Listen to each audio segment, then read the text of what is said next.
Hello everyone, welcome back to Titanic Honour and Glory. So here's me getting back from work after a hard day's work, pouring myself a lovely glass of wine, sitting down in front of YouTube, and lo and behold, I see a stream archive from the developers of Titanic Honour and Glory, showing off the Titanic Honour and Glory Tour Demo 2, which they apparently decided to release on the spur of the moment. So here it is, I've tried it out, it's pretty good. Now there isn't really much that's different from the original demo, so this is going to be a shorter video. But there are some new areas, various things have changed, new info boards and that sort of thing. I figured it would be worth taking a quick look at it nonetheless. So let's dive in and see some horrible texture pop in, which I wasn't getting in the previous version. I'm not sure why that is, but as we can see, engine is looking smart as ever.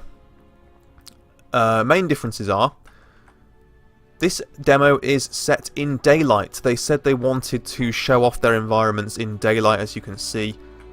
Sunlight, shadows, long shadows, that kind of thing. Gives it a very different ambiance. Very nice.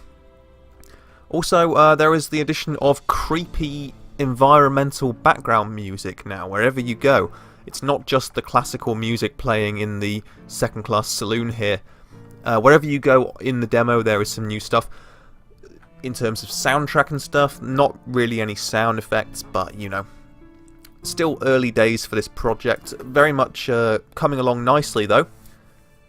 Development I've been following on their streams, their development blogs, on the website. It's looking really good. The guys are hard at work on it. Now, this demo also cuts off some of the areas from the previous one.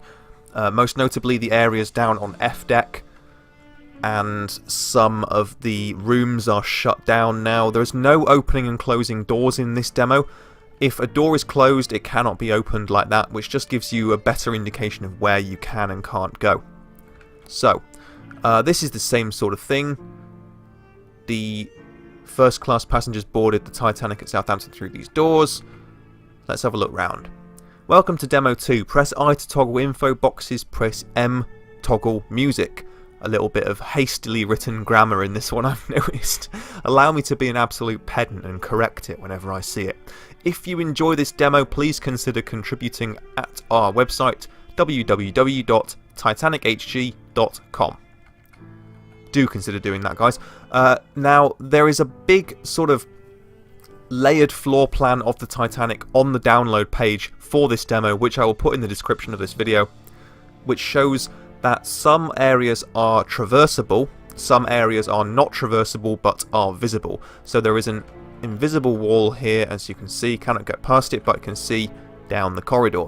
A lot of those corridors have been built into this demo as traversable spaces, and it's very easy to get lost in them. First class elevator foyer, these 3 elevators lead to A, B, C, D and E decks. And they are still out of order. Apologies from the company. So we're on D deck. This is the place where we started the other demo. But the main difference in this demo is that we can get a lot higher up. We can get all the way to A deck, I believe.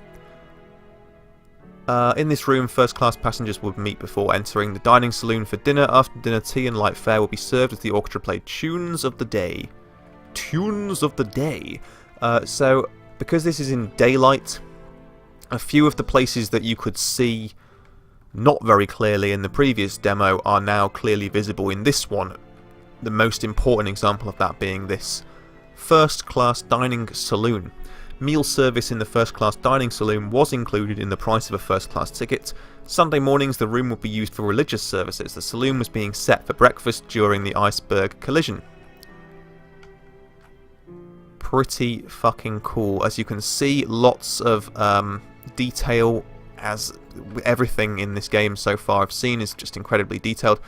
They have like menu cards in little stands on the tables, even the napkins folded in the way that they would have been. Love all that stuff. What's this? There's a little sign on this card table. These are like playing card tables with the felt surface. What does it say? Something image coming soon. I see. It's a placeholder for image. There are a few kind of old sepia photos lying around and stuff in this build. What I will do is go down first, because a large amount of the downstairs bit has been shot off from the previous build, but there is some still here to see. So we'll see that first, and then we can go upstairs. E-deck grand staircase. This way to Scotland Road crew dormitories and the third-class dining saloon. To explore this section, download our first demo. So I've already covered that. I will post a link in the description to my video of the first demo in case you haven't seen that before as well. Worth checking out. Grand staircase F-deck. F-deck is the lowest deck of the grand staircase. There are no first-class cabins on this deck, and apart from the floor of the squash court, no first-class facilities below this deck. So, the plunge bath, swimming pool, a watertight door lies beyond this door. This is the way to this, bath attendants' rooms, the stewards. See the clothes press, the identifying name badges on the doors are all in place and stuff. Very cool. This is the Turkish bath, which was in the other demo, but in this case, another little door has opened here, which we can go inside and see the electric bath, which is some kind of cool Edwardian-like steampunk-looking health spa thing. Can't go any further in than that, but yeah, it's the same sort of stuff otherwise, with the same message written on the mirror there. Good stuff. Okay, I think that's basically it for this floor, so we'll waste no time in going and seeing the new stuff. Look up. Again, the grand dome at the top of the grand staircase is now lit by daylight, which makes a considerable difference to the aesthetics. This is the... is this the place where Molly Brown's cabin was? This is back to the other elevator foyer. This is, another floor of that one. Right, none of the rest of this is new. In fact, you know what? I haven't really explored every last corner of this demo yet. And I'm not going to show every last bit of it in this video, because obviously you should go and play it yourself and find out all the little tiny details hidden in the corners. There is also, I don't know if it's somewhere around here, something I didn't mention in my previous video of this. There is an Easter egg on one of these chairs, or there was, of an item which is from the Starship Titanic video game. And that was a really cool thing that I only noticed after I made the previous video. Again, worth hunting that down yourself. Another entry point there. Yep, alright, let's go up a floor and see what we can see. Just assuming that we haven't missed anything particularly significant. I don't think we have. So this is this was in the other demo as well, but there wasn't nearly as much of it. Again, as you can see, curtain's been pulled back, can see a little bit more. Few other environmental details have been properly implemented as well, like these storage heaters, which are everywhere and look really creepily old school. Notices: Friday 12th of April 1912. The daily run of the ship will be posted at noon. Weather: clear afternoon skies, temperatures around 60 degrees with sun, wind and rain from the northwest tonight. Please consider a contribution if you enjoy this early demo of Titanic Honor and Glory. That's a historically accurate notice there, with a historically accurate website at the bottom of it. Ooh. The Inquiry Office. Here passengers could purchase wireless telegrams, store valuables, purchase tickets for the Turkish bath and other shipboard activities, and request assistance and information. And you can see there is this mail pigeonhole system there as well for people getting telegrams from from onshore or whatever. If they're getting telegrams, the Titanic had a telegraph office where people could receive messages from their relatives or whatever. purser's office. Inside this office is where the ship's safe, where passengers... I can't read. Inside this office is the ship's safe, where passengers can have valuables stored. Lovely. What else have we got around here? We've got a creepy picture here. Hey buddy, look a bit like Dorian Gray. Played by Ben Barnes in that terrible film with Ben Barnes and Colin Firth. Don't watch that film, not even out of curiosity. Unless you've already watched it, of course, in which case I'll let you off. You've suffered enough. Right, so this is where we start to get... Oh, we can't get through that one, but various places around here offer a kind of a maze of cabins, and once again they have started to put in... Here we go. This is a... Yeah, you can see here a map of Sea Deck, accurately labelled with all of the cabins. There we go, there's the inquiry office, purser's office. So we're sort of coming down one of these long strips, and there's another staircase at the other end. Lavatories, chef, steward, restaurant manager, assistant doctor, doctor, stewardess. So lots of facilities down the other end. And again, we're looking at the kind of actual people who stayed in these actual cabins, you know, used information that's been taken from like White Star ticketing and things like that, and obviously the inquiry after the sinking of the ship. John Edward Maguire, Walter Chamberlain Porter, all very interesting stuff. I'm not going to read every single one of those, you'll be pleased to hear. As you can see, very, very easy to get lost and disoriented in this area, so I'm going to simply run down from one end to the other. And there are a couple of cabins upstairs which are open and you can go inside. I don't know if any of the ones on this floor are. I've not explored it very thoroughly. Maids and valets saloon pantry. Executive of Quaker Oats. Nice. I wonder if Quaker Oat Crunchies existed at that point, because they're delicious. Okay. Madame de Villiers, alias of Mademoiselle Bertha Mayne, Belgian singer, secretly engaged to passenger Quig Baxter, which is an amazing name. Quig Baxter. God, I wish that was my name. First class barbershop. Here passengers could get a shave and a haircut and buy souvenirs. Wow. That looks pretty sweet. Look up. Ooh, flashy. We'll get up there momentarily. So we're up on Sea Deck now. Obviously you can see there's a large amount of Sea Deck. Maids and valets saloon. Large amount of Sea Deck mapped in this. This is the other staircase, and then this goes down to the sort of far end of the ship. Yeah, to the second class promenade. This is all of the different facilities all in this place, the surgery and so on. Assistant surgeon, restaurant manager Luigi Gatti, which sounds very much like a restaurant manager. And again, second class promenade. We can't go outside yet. We can see outside in a few of these places, but American tennis player, you cannot be serious, etc. Okay, let's go upstairs again and keep this as brief as I can. That's a lovely picture. B deck, we're getting to the really plummy stuff up here. B deck cabins amidships, that is a reflection of what's behind me. That is not a looking through the door in a Jurassic Park kind of way. Hopefully a raptor's face is not going to look through that window at me. So here we are, yeah, almost approaching the Grand Dome there. This is the iconic grand staircase bit from the movie Titanic. I'm sure we've all seen it in that movie.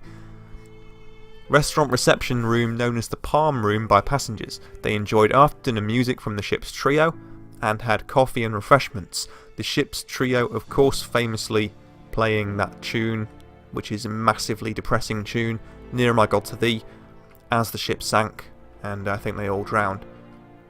Brutal. So what we got around here? Yeah, this is where we're starting to get to the really New stuff. New old. Café Parisien.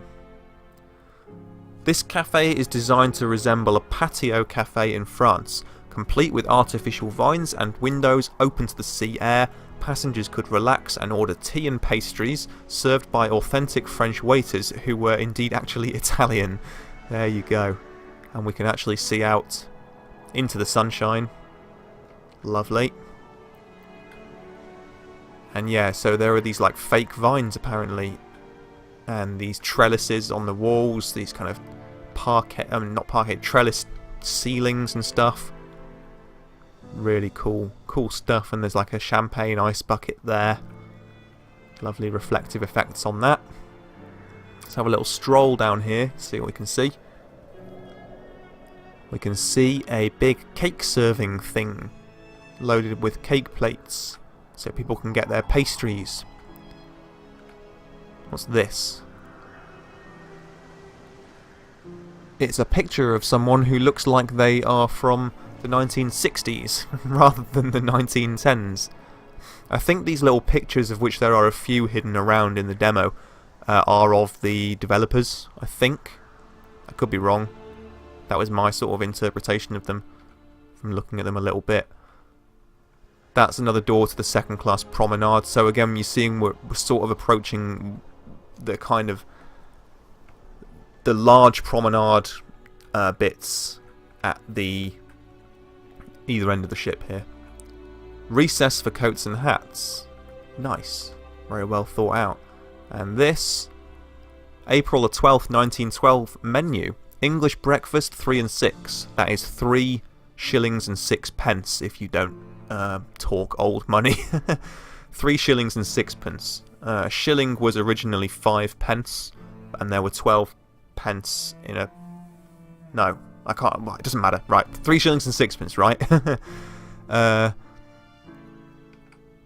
Baked apples, back bacon, fresh fruit, stewed prunes, British sausage, black pudding, black pudding, fried, stirred, poached, and boiled eggs. Is that stirred or shirred? Omelettes to order, baked beans, fried tomato, fried mushrooms, fried and toasted bread. Now, bear in mind that English breakfasts are pretty much just exactly like that nowadays, but without baked apples or stewed prunes. Everything else I still regularly enjoy as part of my wholesome English breakfast when I'm hungover on a Sunday morning. Tea, coffee, cocoa and chocolate. American breakfast also 3 and 6, baked apples, fresh fruit, stewed prunes, oatmeal porridge, Quaker oats, minnied collops, don't know what that is, calves liver and bacon, mutton chops, fried rice cakes, honey maple syrup, fried, shirred, poached and boiled eggs, omelettes to order, mashed sauté and jacket potatoes, fried and toasted bread, coffee, cocoa and chocolate. No tea, because Americans don't drink tea. Restaurant cashier's office. So this is the restaurant we were just looking at the menu for. There's the reservations list, Friday, 12th of April 1912. Amazing detail. All very well laid up there. And as the more detailed they make these kind of Art Nouveau environments look, the creepier it becomes to explore them.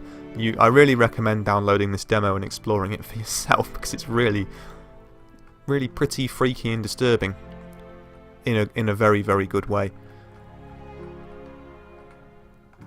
The a la carte restaurant. Unlike the first class dining saloon on D-Deck, which we looked through the window onto just before, if you remember, dining in this restaurant is not included in the standard pass passenger ticket. For an added fee, passengers may order from a menu at any time between 8 AM and 11 PM. So this is like, you know, if what they give you as part of your ticket isn't enough, you can get down here and look at that marble table. Isn't that fabulous? That's amazing. Graphics are amazing. Yeah, so if what they serve you isn't enough, you can, or if you're like, you know, had a bit too much brandy and you want to soak it up, you can come down here and get some bacon and eggs for a bit of extra dough if you've got it. You probably have if you're up on this deck. It's really great, isn't it? All the accoutrements. I love it. Love it. The dark wood panels. One day I'm going to make my house look like this. Okay. What else have we got on here? I think we can go up one further. Parisien Cafe, we've seen that. I think that's all there is on this deck, just about. That will do. Let's go up to Jack Dawson's hangout. Hey, look, I'm Jack Dawson, looking around. Thomas Andrews, Titanic's shipbuilder, head of the Guarantee Group. That was the Irish fella in the film, of course, who was the guy who actually designed Titanic. And we can go into his cabin right here, which is really cool. And as you can see, just to reinforce the fact that it's his cabin, there are draftsman's blueprints of the Titanic just lying around on the beds. And this is a standard setup for like the most luxurious type of cabin on the ship. Sorry, sorry, my phone's going off. I just need to make it stop making noise. Ah, shut up. Ding ding. Sorry about that. Technical difficulties. This is the standard setup for the most luxurious type of cabin on the Titanic, the first class cabins, which had two spacious bunk beds on one side. This one, of course, could fold up into the wall to just provide a single bed if you were travelling on your own, and there's like a child's bed there or a second kind of person's bed on the other side, as well as, you know, dressing table, wicker chairs, proper dresser units, and a sink or wash basin. Pretty cool.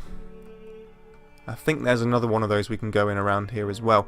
This is looking out to the promenade. You can see that's actually the sort of covered outdoor deck, and the windows on the other side are like open on the sides of the ship. So that's like the actual deck, just not on the top, if that makes sense.